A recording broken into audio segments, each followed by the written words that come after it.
Bear and Cheryl Show, birthday edition. Mine. So, everybody, it was my birthday yesterday. Barry and I had the absolute best time. Oh my God, I had an even better time. I actually had the most wonderful cupcake from this really good Safeway, with enough icing, which is really important. And then I had gelato with my really wonderful friend, and it was the best gelato I'd ever had in my life, and it was non-dairy. Oh my goodness. And then her and I played hopscotch at the beach. That was amazing. It was a lot harder than it used to be 50 years ago when I was 5. But we still did it, and she took video of it. It was so amazing. It was like the best birthday I'd ever had in my whole life. And I bought myself some presents, which was really great. And then other people did too. So it's just the best birthday we've ever had, with better birthdays to happen, I'm sure. So I wanted to read you a beautiful and amazing book that means so much to me, and it's from my childhood. As you know, I used to love books. I still love books, and this book used to comfort me. I loved Lyle the alligator. I just loved him. I just loved that book, and there's nothing like a book when you're a child, man. I mean, that love is just so all-consuming. You love a book maybe when you're an adult, but when you're a child, books are just everything, especially if you have the upbringing I did. So, this is the book, everyone. Lyle and the Birthday Party. Yay, I love the Lyle books. So we're going to talk about the Lyle books. That's what we're going to do. And it's not a new book by any means, because it was like 50 years ago. But the book was actually older than that. The book's from 1966, and I was born in 1967. But it was such a great book. So we're going to read it to celebrate my birthday. It's your birthday. Happy birthday. That just kept going through my head the whole time. I don't know, the whole time. It's your birthday. Happy birthday. And of course, Bear is here. Bear is here to celebrate with me. Sweet Cakey Bear. Cakey Bakey is his nickname. Cakey. Bakey. Cakey. Bakey. That's one of his songs. We have a lot of songs. They come and go. And what's another one of our songs?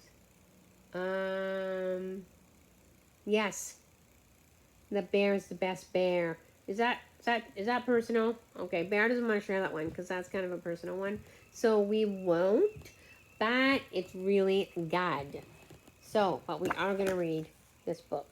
So in a way, it's kind of a combination, Bear's Book Corner and our wonderful Bear and Cheryl show. So Bear wants to do Bear's Book Corner a little bit different. Right, Bear? Okay. He wants to do it like this. Okay, so many times. Okay. Bear's Book Corner. Bear's Book Corner. Bear's Book Corner. Right now. Boom, boom, boom. Bear's Book Corner. Bear's Book Corner. Bear's Book Corner. Right now. Boom, boom, boom. Baby. Wonderful. Thank you. That's good. So he's going to want to read it with me. He just has to get a good place. Where do you want to sit? Where do you want to sit? Also, that his other nickname is Baby Cakes Bear. Baby Cakes Bear. So that's another nickname. They come and go, So let's see. It was Joshua's birthday. Now the interesting thing is, you're going to ask yourself, why is there an alligator in their house in what I believe to be New York? I don't know exactly. But if you read the first one, Lyle the alligator, I think that's what it's called. It tells you. So, it was Joshua's birthday. The Prims were happily busy with party preparations. Lyle the crocodile lived with them, and he was busy too. See, there he is. There's Lyle. They're busy. Streamers were all the rage back in the day. As usual, Lyle was being helpful. Parties were fun. He wished he could have one. He'd have colorful streamers just like these, and balloons as big as this, and a cake exactly the size Miss Prim was decorating for Joshua, he told himself. Because back in the day, people used to make their own cakes. There weren't as many cakes to buy as there are now. And, you know, a lot of people were better bakers. Kind of like now, people are pretty good bakers when everyone starts and had so much time because they were at home because of the COVID, and everybody's like, oh, yeah, let's bake things. So people got really much better at baking. So, you know, that's kind of what they're doing now. The more Lyle thought about it, the more he wanted a birthday party too. Why shouldn't I have a birthday party? He asked himself. I was born, wasn't I? Suddenly, like storm clouds coming down upon a lovely day, Lyle was jealous. Have you ever been jealous? It's pretty easy to be jealous. Some people are way too jealous way too many times. I've known a few people like that. But sometimes, even awesome good people get jealous. We all get jealous sometimes. So, and it's called the green-eyed monster for a reason. So, mean green jealous of Joshua's soon-to-be celebrated birthday party. Lyle didn't want to be jealous. It felt awful, in fact. Besides, he loved Joshua dearly. But the more he smiled and tried to cover up, the more jealous he seemed to become. Worse still, Lyle was sure everyone could read his unhappy thoughts, because they would be kind of mad if he was jealous, right? Because they're very good to him, right? So they would be mad if they found out he was jealous. So Lyle almost forgot about being jealous when the party guests arrived. He even told himself he was having a marvelous time. He played musical chairs. That was a big thing that people did before. People would play musical chairs. It was a huge birthday party thing where you would go around and you turn music on and people would run around and then they would try and find a chair. And then the person who didn't have a chair was out. We don't really play it that much anymore because it's a bit dangerous, actually. People can get hurt and, we have better things to do. And then we would also pin the tail on the donkey. That was a very traditional birthday party thing. Now we're like, why was that fun at all? But it really was crazy fun. You would close your eyes and then you would be spun around 3 times and then you would try and put the tail on the, like actually use this paper tail and pin it on the donkey. And then the person who was the closest would get a prize. Because, and then there were wonderful goodie bags and oh my God, it was such a fun time. And then sometimes you get theme cakes. I know I had theme cakes. We had Snoopy once. And I think I had baseball. My best cake, though, was a horse cake once. Oh, my God, it was the best cake. It was really a good cake. And then with Lyle gave each of the winners a turn on his back. Because, an alligator ride, who wouldn't want an alligator ride? I mean, he's a safe alligator, though. Okay. But when it came time for Joshua to blow out the candles, the mean, jealous feelings began to return. Lyle could just picture himself blowing. And it was more than he could bear to watch Joshua unwrap his gifts. Oh, how Lyle wished they were his to unwrap. Haven't you ever felt like that?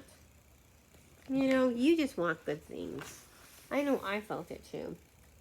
But you can have them. By the time the party was over, Lyle was in a dark, dreadful mood. He hardly recognized himself. While Joshua thanked his guests for coming, Lyle just stood sulking and scarcely even waved goodbye. Everyone was so surprised. This wasn't a bit like the Lyle they knew and loved. To make matters worse, that very night, Lyle stepped right through a toy drum, a favorite birthday gift of Joshua's. Everyone said it was an accident and Lyle shouldn't feel bad about it. But was it an accident? Lyle went to bed not feeling at all sure. That's what happens, when you get jealousy. You start doing mean things to people, which isn't God. It isn't God. Let's see. Oh, Barry, do you want to talk to people? Do you want to talk to people who wants to talk to you? Hello, sweet cake there. So what do you want to say to them about jealousy? Bear, you talk. You can talk. You talk. Hello, everybody. I'm a little jealous sometimes. I just want to share because Cheryl's really wonderful, and sometimes I get jealous when she talks to other people or when she talks to the other stuffed animals, and she wants to get a dog. But she's worried that I might think I might be jealous. And she keeps telling me that it would be our dog. But I still get jealous because I love her so much. Thank you, Bear. I love you too so much. But you know that I love you and I have room to love other people and other bears too. And you've got a bear best friend. He has a bear best friend named Bobby, but I don't have a best friend right now. And I still would like to have a best friend. You know. So thank you, Bear, for sharing and being open about it. So, okay. So now he doesn't feel good because jealousy makes you feel bad. So let's see. The next day at breakfast, the Prims were still talking about the party. Whatever can be keeping Lyle? Miss Prim suddenly asked. His breakfast will be getting ice cold. Miss Prim called up to him, Lyle, Lyle, it's breakfast.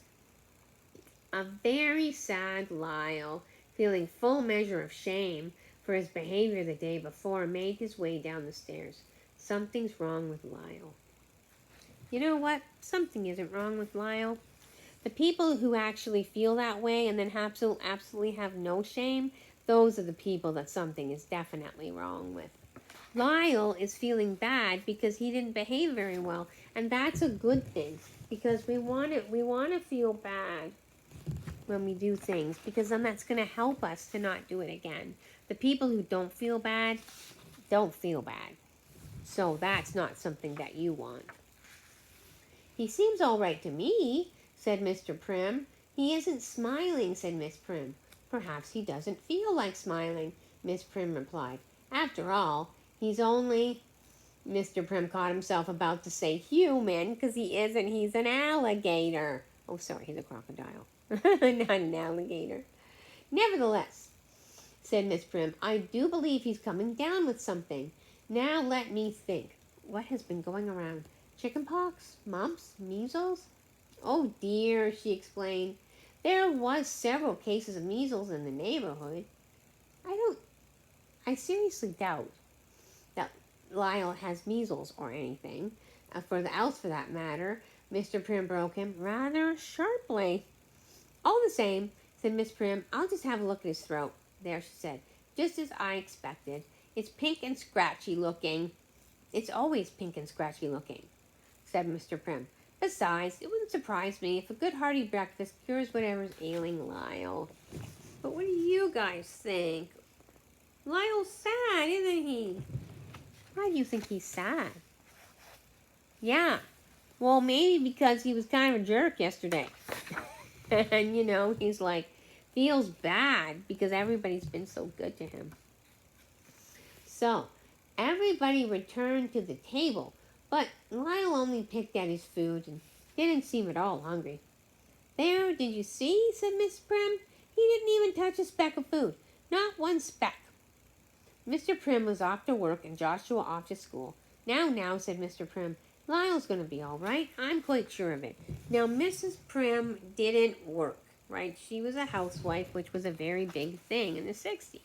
Most women were housewives, unless they didn't have a husband and they had to work.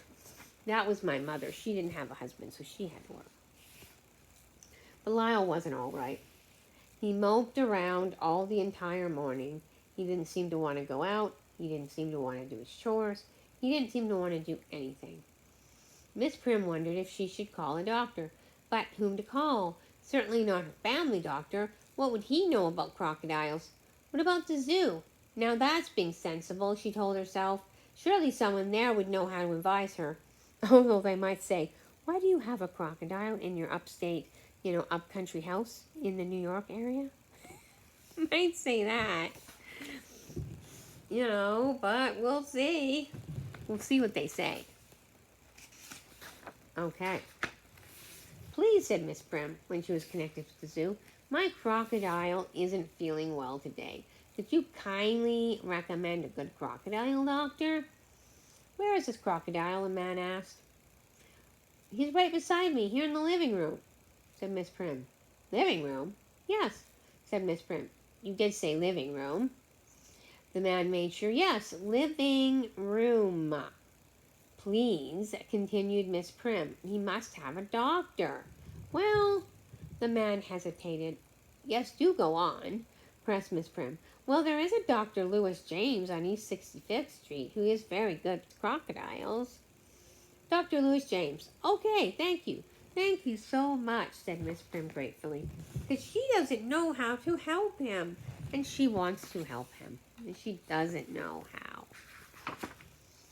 The instant Miss Prim put down the receiver, she realized she'd forgotten to ask for the doctor's telephone number.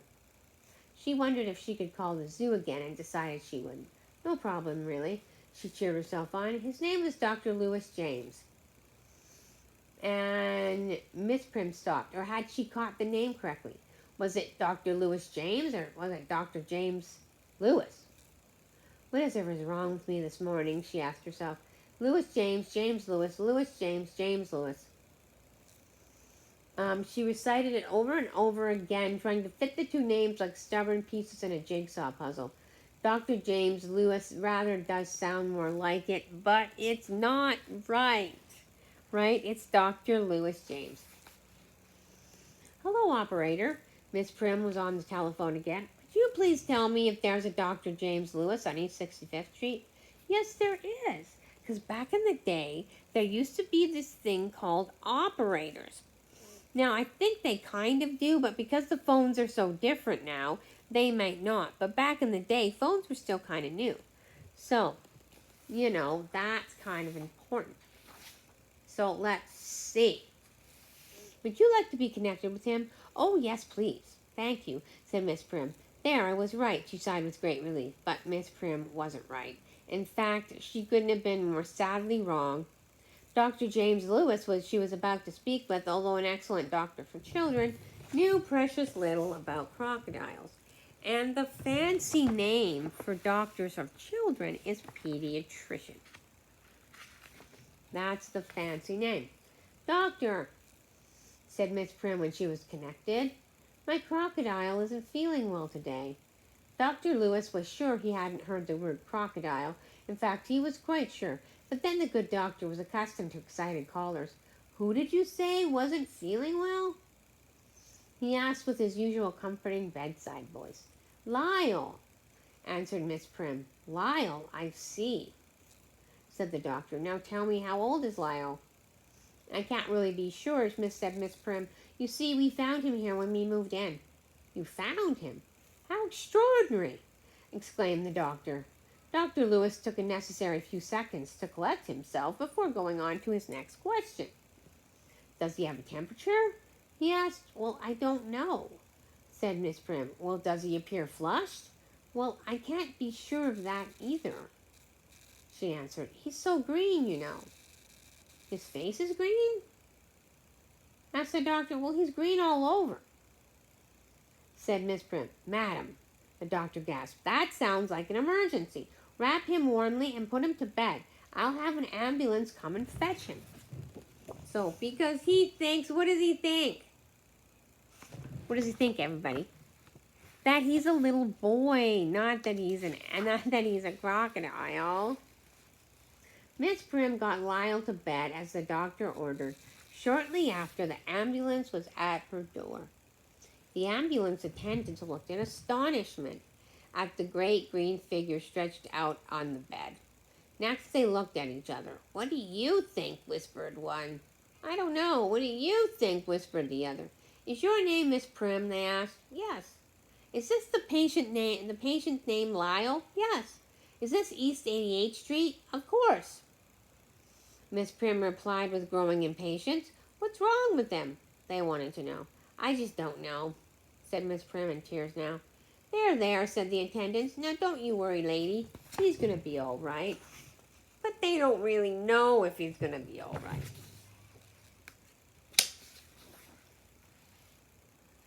Maybe it's one of those rare illnesses, whispered one attendant as they lowered Lyle down the stairs. Crocodilitis, for instance. Well, if that's what it is, this one sure has a bad case of it, whispered the other. Now do be careful of his tail, please, Miss Prim called down from the top of the stairs. We will, lady. So that's what old-fashioned ambulances used to look like. They used to look like that. Now, of course, she has to go to the hospital too because he can't go by himself.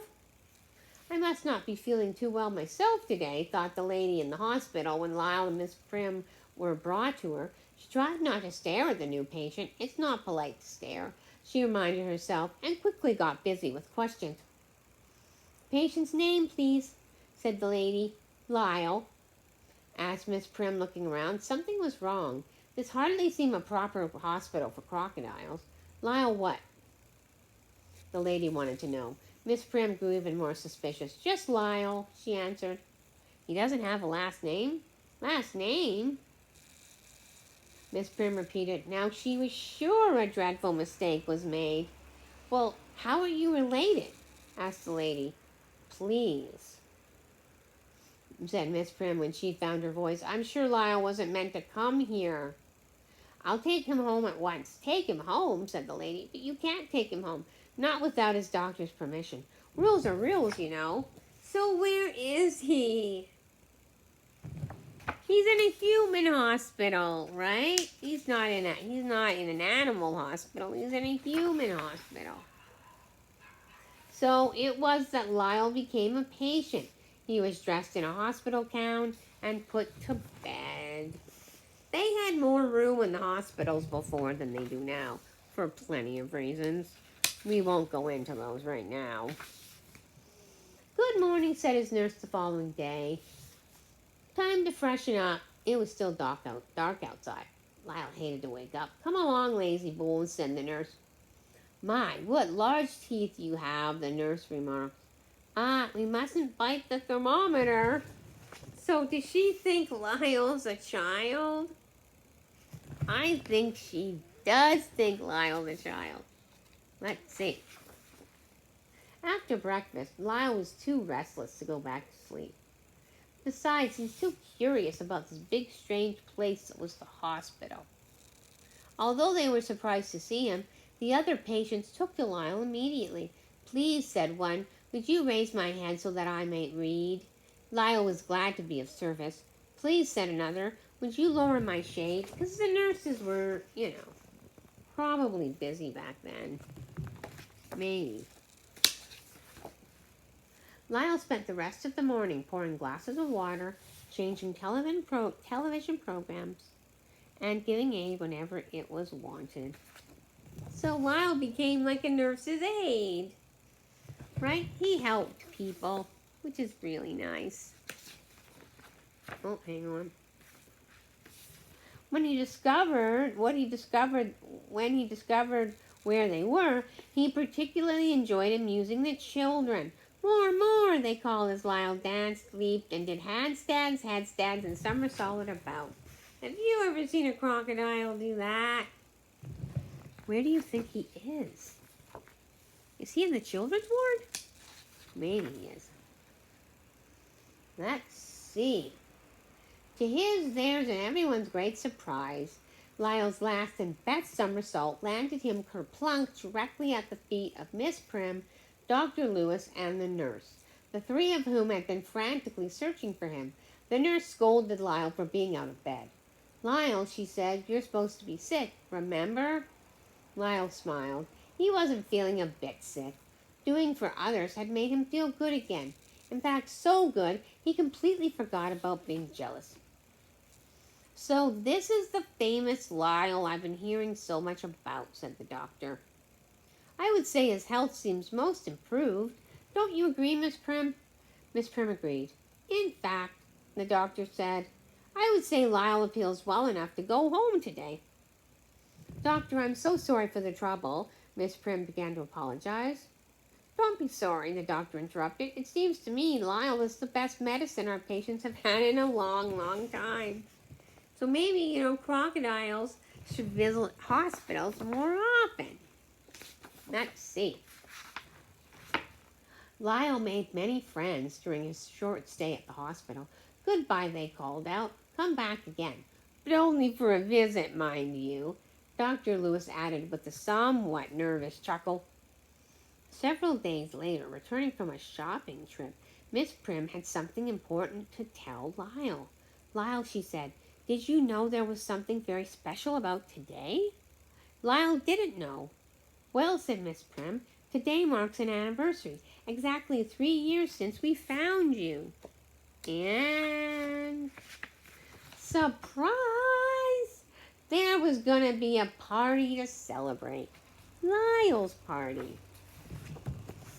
So there you go. He ended up with a party. It wasn't really a birthday party, but it was kind of a party. And that's our story about Lyle and the birthday party. And you know, baby knows something about that, don't you, Baby Cakes Beth? He does, because he doesn't really have a birthday party, but he has an adoption day party because I adopted him on Easter Sunday. So his kind of birthday adoption day is Easter Sunday. So he had a birthday adoption day this Easter Sunday too. So that was our birthday extravaganza, people. So, you know, that is what it is. And we are so happy. I'm 55. I'm here and I'm alive. Right on.